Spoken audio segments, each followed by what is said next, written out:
सभी को मेरा नमस्कार। आज हम यात्रा वृतांत लहासा की ओर देखने जा रहे हैं। यह कक्षा नवमी हिंदी का पाठ है। इस पाठ के रचयिता राहुल सांकृत्यायन जी हैं। ऑनलाइन शिक्षण कार्यक्रम के अंतर्गत आज मेरा यह प्रयास रहेगा कि इस पाठ के तमाम पक्षों को, यानी कि विषय वस्तु के विश्लेषण के साथ साथ संबंधित सभी प्रश्नों को इसमें शामिल कर लिया जाए,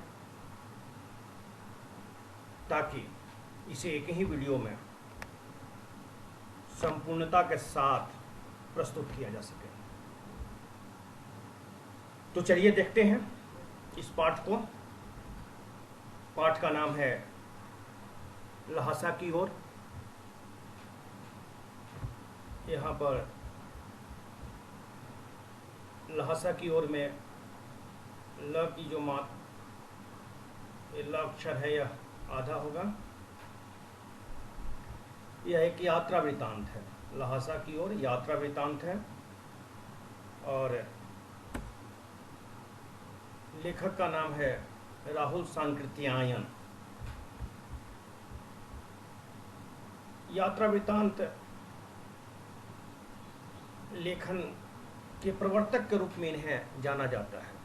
अभिप्राय यह कि यात्रा वृतांत जो साहित्य की विधा है, उसे यात्रा वृतांत बनाने का श्रेय राहुल सांकृत्यायन जी को ही प्राप्त है।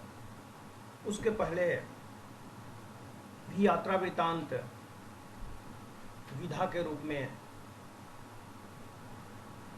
स्थापित था, परंतु उस रूप में नहीं जिस रूप में राहुल जी ने इसे स्थापित किया। यह राहुल जी की तस्वीर है, राहुल सांकृत्यायन, और इनके द्वारा रचित पाठ यात्रा वृतांत। आगे देखते हैं।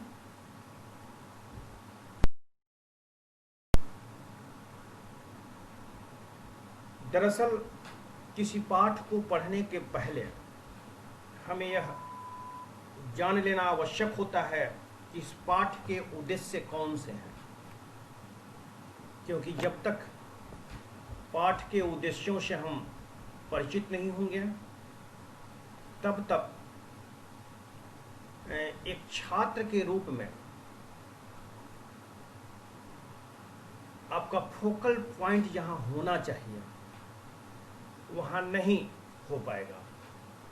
क्योंकि अगर आप पहले से जान लेते हैं कि मुझे इस पाठ के माध्यम से क्या प्राप्त करना है, तो कहीं ना कहीं आपकी कोशिश होती है उन चीज़ों को ग्रहण करने की, या उन बातों या उन विषयों को पकड़ने की। लगातार आप प्रयास करते रहते हैं कि वो बिंदु कहाँ से आ रहे हैं, किस रूप में आ रहे हैं, किन विषयों से उनका संबंध है, किन घटनाओं से संबंध है।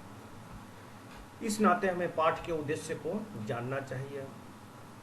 पाठ के उद्देश्य को हमें इस नाते भी जानना चाहिए कि पाठ्यक्रम में जब कोई पाठ रखा जाता है तो उसका एक खास उद्देश्य होता है। ऐसे ही हम जाने अनजाने उन पाठों को पाठ्यक्रम में शामिल नहीं करते हैं, बल्कि उसके माध्यम से हमें कुछ खास संदेश छात्रों तक पहुंचाना होता है, या खास कौशल या सृजनशीलता का विकास छात्रों में करना होता है।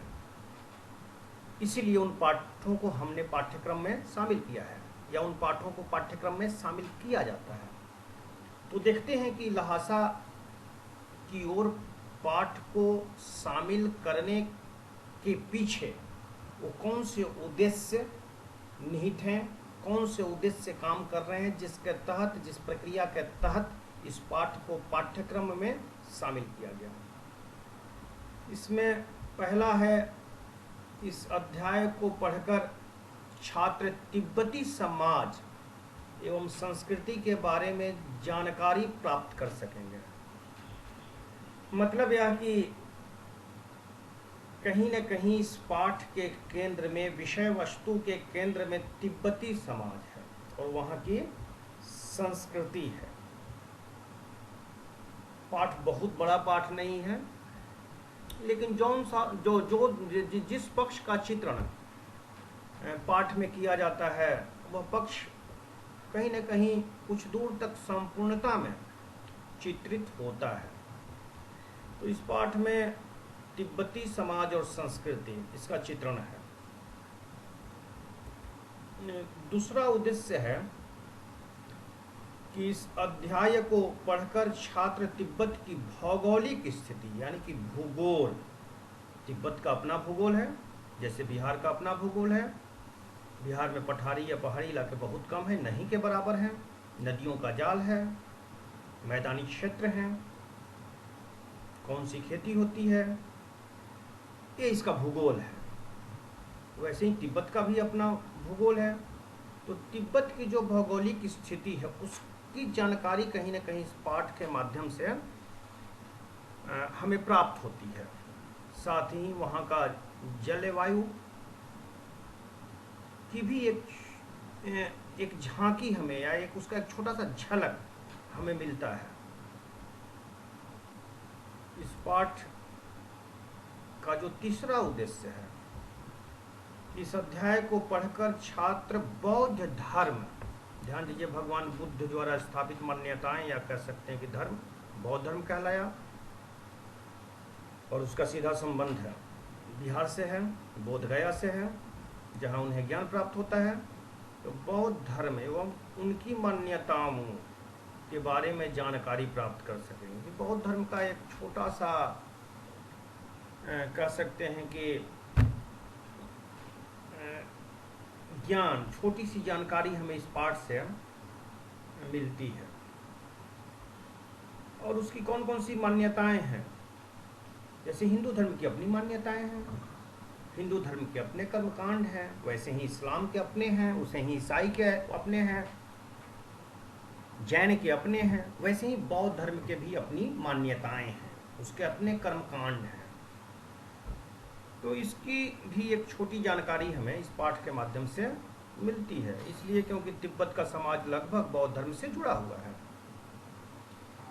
आगे देखते हैं, जो इसका चौथा उद्देश्य है कि इस अध्याय को पढ़कर छात्र हिंदी गद्य की लेखन शैली, ध्यान दीजिए, गद्य की लेखन शैली, खास करके जो यात्रा वृतांत की लेखन शैली है, मतलब कि जब हम कहानी लिखते हैं, जब हम निबंध लिखते हैं, जब हम पत्र लिखते हैं, जब हम संस्मरण लिखते हैं, तो सबकी शैली एक जैसी नहीं होती है। इनकी शैलियों में भेद होता है। मतलब यह कि जिस शैली में हम कहानी लिखते हैं, उसी शैली में हम निबंध नहीं लिखते हैं। ठीक वैसे ही उसी शैली में हम यात्रा वृतांत नहीं लिखते हैं।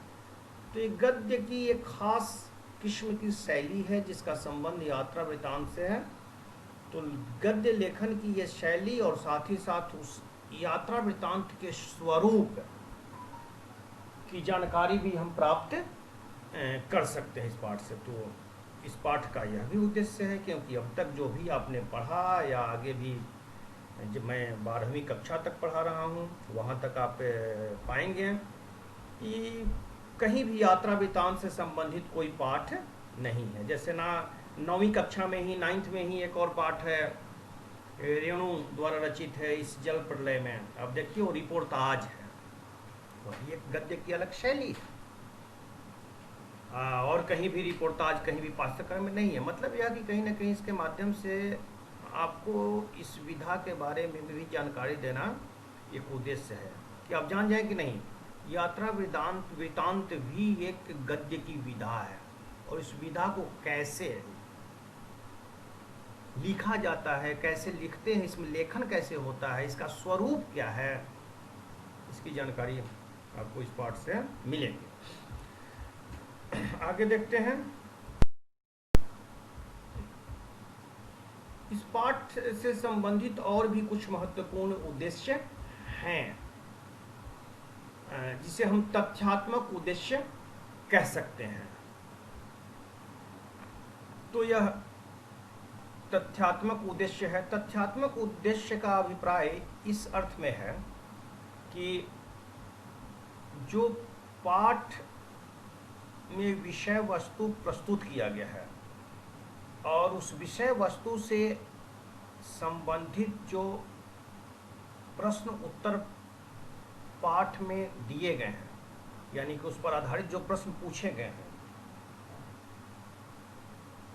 उन बिंदुओं को हमने यहाँ तथ्यात्मक उद्देश्य में शामिल किया है। मतलब यह कि इन उद्देश्यों को भी इस पाठ के अध्ययन अध्यापन के दरमियान आपको ध्यान में रखना है। और ये 4 उद्देश्य हैं। अगर इसे आप ध्यान में रखेंगे तो निश्चित रूप से इस पाठ से संबंधित जो प्रश्न आएंगे उनके उत्तर लिखने में आप सक्षम रहेंगे, उनके उत्तर आप आसानी से दे पाएंगे। उस समय के तिब्बत में हथियार का कानून न होने के कारण यात्रियों को किस प्रकार का भय बना रहता था, यह अपने आप में एक प्रश्न जैसा ही है।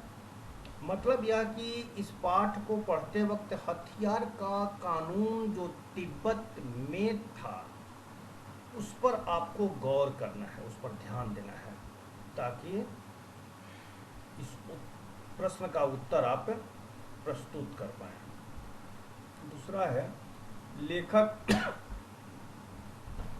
लेखक लंगकोर के मार्ग में अपने साथियों से किस कारण बिछड़ गया, इस कारण पर गौर करना है, ध्यान में रखना है पढ़ते वक्त, ताकि इस पाठ से संबंधित जब यह प्रश्न पूछा जाए तो इसे आप बड़ी ही सहजता के साथ प्रस्तुत कर सकें। लेखक ने शेखर विहार में सुमति को उसके यजमानों के पास जाने से रोका, परंतु दूसरी बार रोकने का प्रयास क्यों नहीं किया, इस पर गौर करना है। पहली बार तो रोकता है, दूसरी बार नहीं रोकता है, क्यों? अपनी यात्रा के दौरान लेखक को किन किन कठिनाइयों का सामना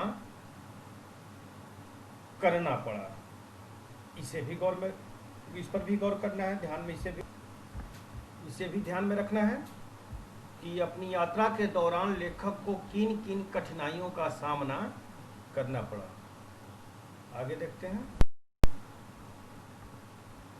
अब यहाँ हम देखेंगे कि राहुल सांकृत्यायन का कैसा जीवन रहा है। जीवन के 2 पक्ष होते हैं, तो कि साहित्यिक परिचय है, एक साहित्यकार के रूप में, एक लेखक के रूप में, और फिर एक व्यक्ति के रूप में, मतलब कि कहाँ जन्म हुआ, कहाँ के रहने वाले थे, वगैरह वगैरह। तो इसे देखते हैं। मूल नाम था केदार पांडे। मूल नाम क्या था? केदार पांडे। जन्म कहाँ हुआ? 9 अप्रैल 1893, पंदाहा, आजमगढ़, उत्तर प्रदेश के रहने वाले थे। 1893 में गुलाम भारत, 1947 में आज़ादी मिलती है, उससे आप मान कर चलिए लगभग 54 वर्ष पहले उनका जन्म हुआ था। भाषा हिंदी है, लेकिन जिस इलाके में इनका जन्म हुआ था वहाँ बोलचाल की या घरेलू जो भाषा है वो भोजपुरी है, लेकिन अध्ययन अध्यापन, पठन पाठन और राजकाज की जो भाषा है वो लगभग हिंदी है। हिंदी भाषी क्षेत्र भी है। आगे देखते हैं। विधाएं, किन किन विधाओं में उन्होंने रचना की। यात्रा वृत्तांत जो कि हम पढ़ रहे हैं लासा की ओर, कहानी भी उन्होंने कई कहानियाँ लिखी है, उपन्यास भी लिखा है, आत्मकथा भी लिखी है। कहानी संग्रह कुछ दिए गए हैं। 7वीं के बच्चे, बुलगा से गंगा, बुल्गा नदी, देखिए वो भी गंगा यहाँ, बुल्गा वहाँ। बहुरंगी मधुपुरी कनेला की कथा, ये सब रचनाएं हैं। आगे देखते हैं, अभी साहित्यिक परिचय ही है। उपन्यास में 20वीं सदी जीने के लिए सिंह सेनापति, जय जोधे, भागो नहीं दुनिया बदलो, मधुर स्वप्न, राजस्थान निवास, विस्मृत यात्री, दिवोदास, आत्मकथा, मेरी जीवन यात्रा, इनकी रचना है। जीवनी, सरदार पृथ्वी सिंह, नए भारत के नए नेता, बचपन की स्मृतियाँ, अतीत से वर्तमान, स्टालिन, लेनिन, ये सब देखिए, सब कम्युनिज्म, मार्क्सवादी विचारधारा से संबंधित चीज़ें हैं। ये सब बड़े नाम हैं, स्टालिन, लेनिन, कार्ल मार्क्स, माओ सेतुंग, मतलब इस विचारधारा से भी वो काफ़ी प्रभावित थे। एक तरफ बौद्ध दर्शन से प्रभावित होते हैं, और उनका केदारनाथ पांडे नाम था, उन्होंने अपना नाम बदलकर बौद्ध दर्शन से राहुल संकृतायन रख दिया। राहुल कौन थे? भगवान बुद्ध के बेटे का नाम था राहुल, नाम बदल दिया उन्होंने, और दर्शन से प्रभावित होकर उन्होंने अपने नाम को बदल दिया। और फिर मार्क्सवादी विचारधारा से भी काफ़ी प्रभावित थे। इन लोगों पर किताबें भी लिखी है, स्टालिन, लेनिन, कार्ल मार्क्स, माओ सेतुंग, घुमक्कड़ स्वामी, मेरे असहयोग के साथी जिनका मैं कृतज्ञ, ये सब, कप्तान लाल सिंह, महामानव बुद्ध, बुद्ध पर भी बहुत सारी रचनाएं हैं। एक बौद्ध दर्शन भी इनकी प्रसिद्ध पुस्तक है, बहुत छोटी पुस्तक है, लेकिन लगभग बौद्ध दर्शन का सार वहाँ पर उन्होंने प्रस्तुत किया है। आगे देखते हैं, यात्रा साहित्य में लंका, जापान, ईरान, ध्यान दीजिए सब तमाम देशों की यात्रा उन्होंने की है। लंका, जापान, ईरान, किन्नर देश की ओर, ये सब यात्रा साहित्य है। चीन में क्या देखा, मेरी लद्दाख यात्रा, मेरी तिब्बत यात्रा, तिब्बत में 7 वर्ष, रूस में 25 मास, ये सब देखते हैं कैसा, कितना व्यापक जीवन था, कितनी भाषाओं का ज्ञान था। सम्मान जो मिला उन्हें, साहित्य अकादमी पुरस्कार, पद्म भूषण और त्रिपिटिकाचार्य, ये त्रिपिटिक जो है ग्रंथ है बौद्ध दर्शन से संबंधित, त्रिपिटिक, यह सम्मान त्रिपिटिकाचार्य मतलब उसके विशेषज्ञ के रूप में आचार्य हैं, उन तीनों के स्पेशलिस्ट। निधन 14 अप्रैल 1963, दार्जिलिंग, पश्चिम बंगाल में इनका, पश्चिम बंगाल में निधन होता है। कुछ और रचनाएं हैं, विमर्श भी हैं, घुमक्कड़ शास्त्र, निबंध है, सरस्वती का प्रकाशन, यात्रा तिब्बत में प्रवेश, ये सब कुछ महत्वपूर्ण बातें हैं थी इनके बारे में। देखते हैं, अब हम देखते हैं कि इस पाठ का परिचय, इस पाठ में है क्या क्या है। एक छोटा सा खाका या मोटा सा खाका आपको अब तक मिल चुका होगा कि इस पाठ का कंटेंट क्या है, कथ्य क्या है, विषय क्या है, उसकी चर्चा ऊपर भी हो चुकी है। यहाँ हम देखते हैं, लहासा की ओर राहुल संकृतायन जी की प्रथम तिब्बत यात्रा से उद्धृत है। यह यात्रा उन्होंने सन 1929 में नेपाल के रास्ते से ही की थी। ध्यान दीजिएगा, नेपाल के रास्ते से की थी। दो तरह से तिब्बत जाने का रास्ता है, कलिंपोंग से यहाँ दार्जिलिंग के आगे बढ़ेंगे, कलिंपोंग जो कि गैंगटोक जाने में रास्ता है, वहाँ से भी एक रास्ता जाता है। लेकिन इन्होंने जो तिब्बत की यात्रा की थी वो नेपाल के रास्ते से। उस समय भारतीयों को तिब्बत यात्रा की अनुमति नहीं थी, आप तिब्बत की यात्रा नहीं कर सकते थे, इसलिए उन्होंने यात्रा भिखारी के छद्म भेष में की थी कि कोई टोकेगा नहीं, कोई रोकेगा नहीं, समझेगा कि भिखारी है, पागल जैसा है। लोगों ने केयर नहीं किया, लोग केयर नहीं करेंगे, ध्यान नहीं देंगे कौन है क्या है। इस यात्रा वृतांत में तिब्बत की राजधानी लहासा की ओर जाने वाले दुर्गम रास्तों का वर्णन बहुत ही रोचक शैली में किया गया। ध्यान दीजिएगा, तिब्बत की राजधानी है लहासा।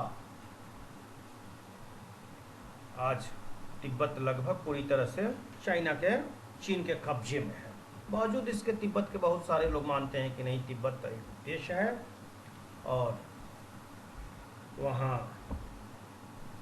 ये अपनी राजधानी है, वहाँ के प्राइम मिनिस्टर हैं, दलाई लामा हैं, इनको घोषित कर दिया गया है। इस पाठ में हमें उस समय के तिब्बती समाज के बारे में भी महत्वपूर्ण जानकारी मिलती है।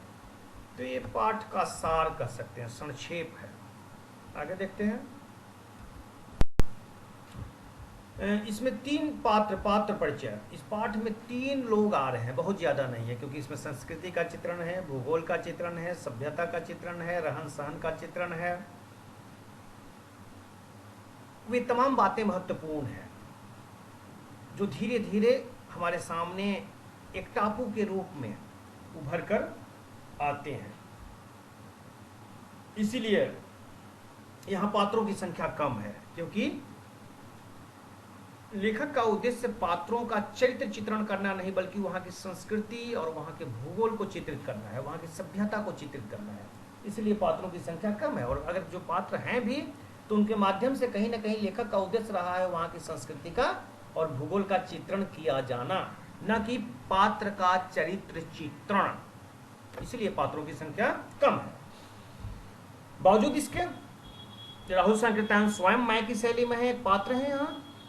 सुमति उनका एक साथी है, यात्रा का साथी है, और नाम से जो एक शिखर विहार, बौद्ध विहार है, मतलब बौद्ध मंदिर है, उसके लिए जो खेती वहां हो रहा है उस कैंपस में, उस प्रांगण में, उसके वो मुखिया हैं। तो ये 3 पात्र हैं, राहुल सांकृत्यायन, सुमति और नाम से। आगे देखते हैं।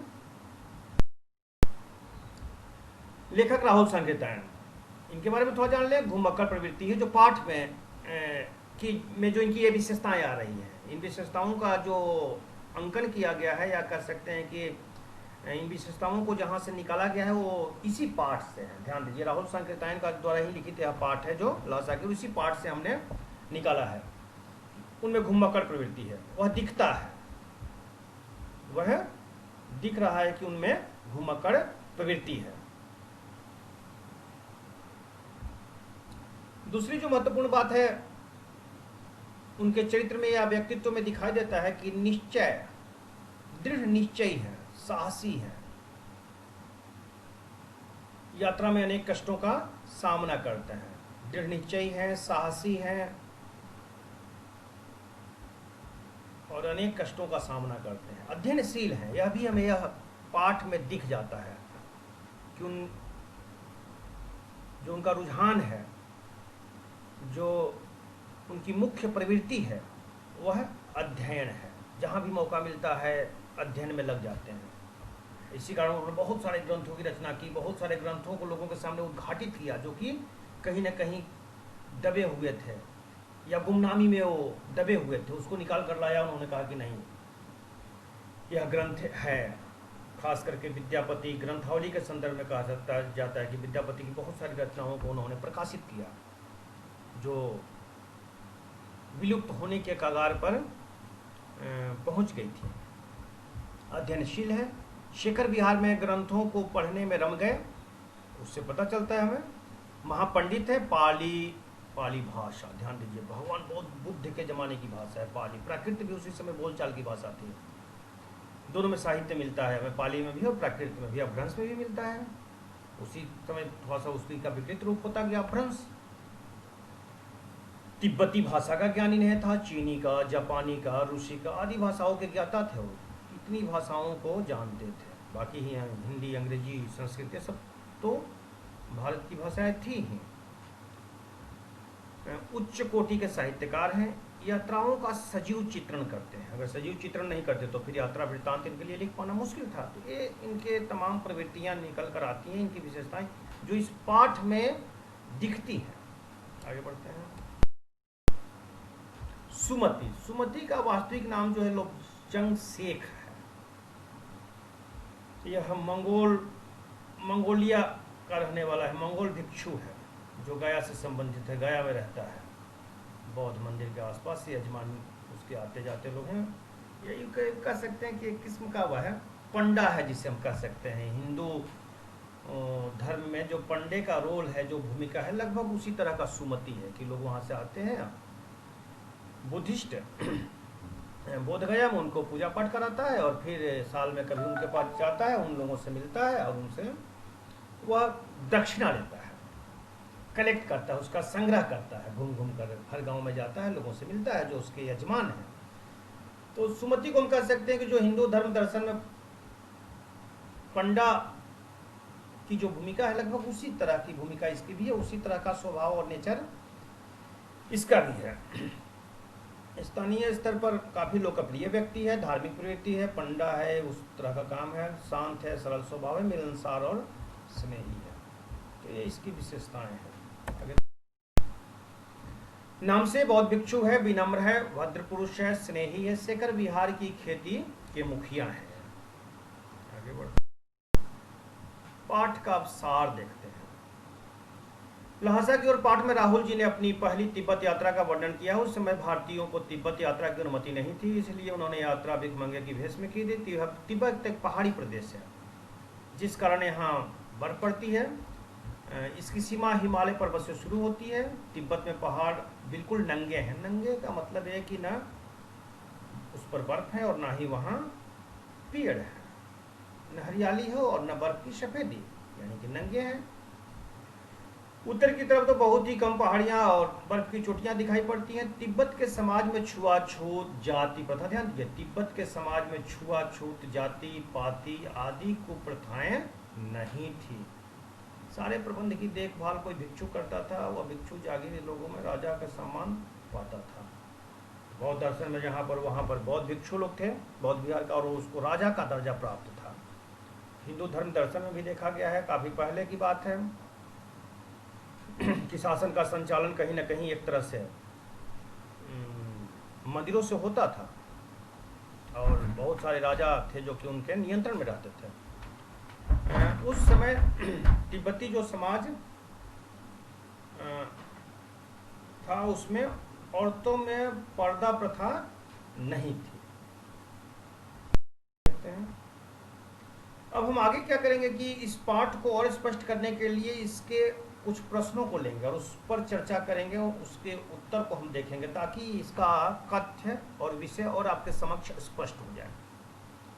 देखते हैं थुंगला के पहले के आखिरी गांव पहुंचने पर भिखमंगे के भेष में होने के बावजूद लेखक को ठहरने के लिए उचित स्थान मिला, जबकि दूसरी यात्रा के समय भद्र वेश भी उन्हें उचित स्थान नहीं दिला सका। क्यों? यह प्रश्न है।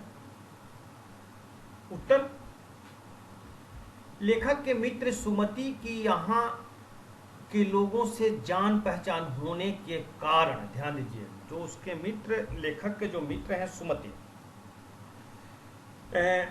कि वहाँ के लोगों से जान पहचान थी,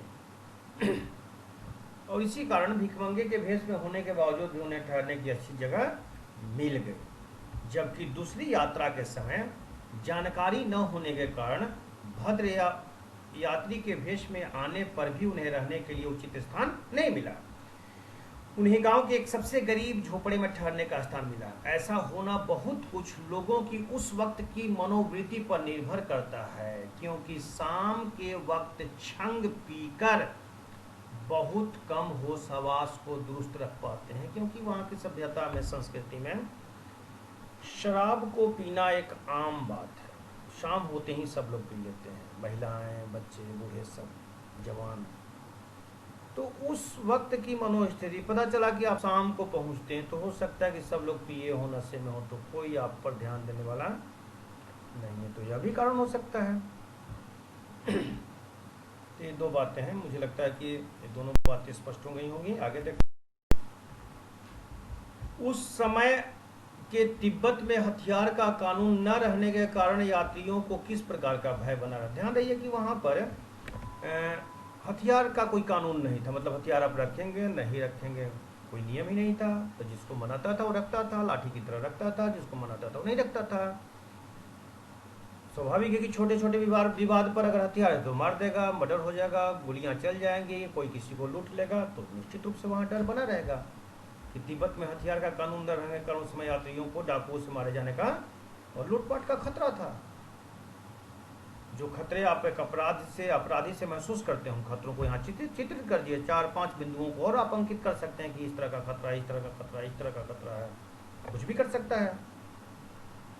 कोई बदमाश प्रवृत्ति का मनुष्य है, उसके पास हथियार है और आप निहत्ते हैं, तमाम संभावनाएं हैं, छिनतई कर सकता है, डकैती कर सकता है, हत्या कर सकता है, कुछ भी कर सकता है। आगे देखते हैं। लेखक लंकोर के मार्ग में अपने साथियों के से किस कारण बिछड़ गया? लंकोर के मार्ग से घोड़ा थककर धीमा चलने, दरअसल वो चढ़ाई वाला इलाका है और काफ़ी चढ़ाई थी, ऊंची थी, इसलिए घोड़ा काफ़ी थक जाता है और धीमा हो जाता है और इसी कारण वो अपने साथियों से बिछड़कर रास्ता भटक जाते हैं फिर, क्योंकि जो साथी था वही रास्ता जानता था। आगे देखते हैं। लेखक ने शेखर विहार में सुमति को उसकी यजमानों के पास जाने से रोका, परंतु दूसरी बार रोकने का प्रयास क्यों नहीं किया? मैंने बताया था कि किस तरह बुद्ध वचन के अनुवाद की हस्तलिपि पोथियां उनकी बहुत सारी वहां मठ में मिल गई थी और इसलिए उन्होंने पढ़ना शुरू कर दिया, पढ़ने में मग्न हो गए। और सुमति ने कहा कि मैं यजमानों से मिलने जा रहा हूँ। उन्होंने कहा कि ठीक है मिल जाओ, क्योंकि उनको समुचित मात्रा में किताबें मिल गई थी जिसको पढ़ने में काफ़ी उन्हें समय व्यतीत करना था, काफ़ी समय लगता है, इसलिए उन्होंने सोचा कि ठीक है किसी भी तरह का अवरोध भी नहीं होगा, ये घूमने चला जाएगा, 1 दिन में है, 2 दिन में है, 3 दिन में है, तब तक मैं पढ़ता रहूँगा, इसीलिए उन्होंने अनुमति दे दी। आगे बढ़ते हैं। अपनी यात्रा के दौरान लेखक को किन कठिनाइयों का सामना करना पड़ा? यात्रा के दौरान लेखक को निम्नलिखित कठिनाइयों का सामना करना पड़ा। उस समय भारतीयों को तिब्बत यात्रा की अनुमति नहीं थी, इसलिए उन्हें भिखमंगे के रूप में यात्रा करनी पड़ी। पहली बात, चोरी के डर से भिखमंगों को वहां के लोग घर में घुसने नहीं देते थे, इसी कारण लेखक को ठहरने के स्थान को लेकर कठिनाई का सामना करना पड़ा। दूसरी बात, डाड़ा थोंगला जैसी खतरनाक जगह को पार करना पड़ा। तीसरी बात, लंकोर का रास्ता तय करते समय रास्ता भटक जाने के कारण वे अपने साथियों से बिछड़ गए। चौथी महत्वपूर्ण बात है।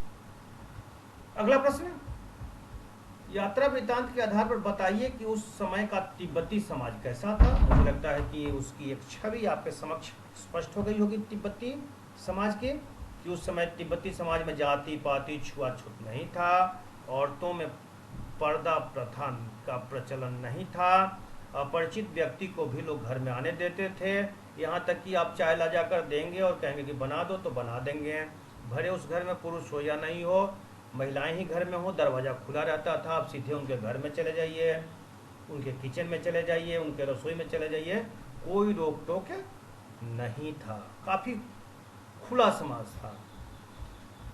लेकिन कई त्रुटियां भी हैं जो कानून से संबंधित थी, हथियार के कानून से संबंधित थी, उन चीज़ों को भी आप बता सकते हैं। वहाँ आतिथ्य सत्कार अच्छी तरह से किया जाता था, भिखमंगे लोगों को घर में घुसने नहीं देते थे, उनको चोरी का डर बना रहता था। तो मुझे लगता है कि इस पाठ से संबंधित जो तमाम बातें थी, जो तमाम बिंदुएं थी, उसको मैंने स्पष्ट कर दिया है। हो सकता है कि बहुत सारे और प्रश्न छोटे छोटे इस पर निर्मित किए जा सकें, लेकिन अगर आपने इस पूरे अध्यापन को गौर से सुना होगा तो मुझे लगता है कि उन छोटे प्रश्नों को भी उत्तर देने में आप अपने आप को सक्षम महसूस कर सकते हैं और निश्चित रूप से आप करेंगे। इन्हीं शब्दों के साथ आप सभी को धन्यवाद।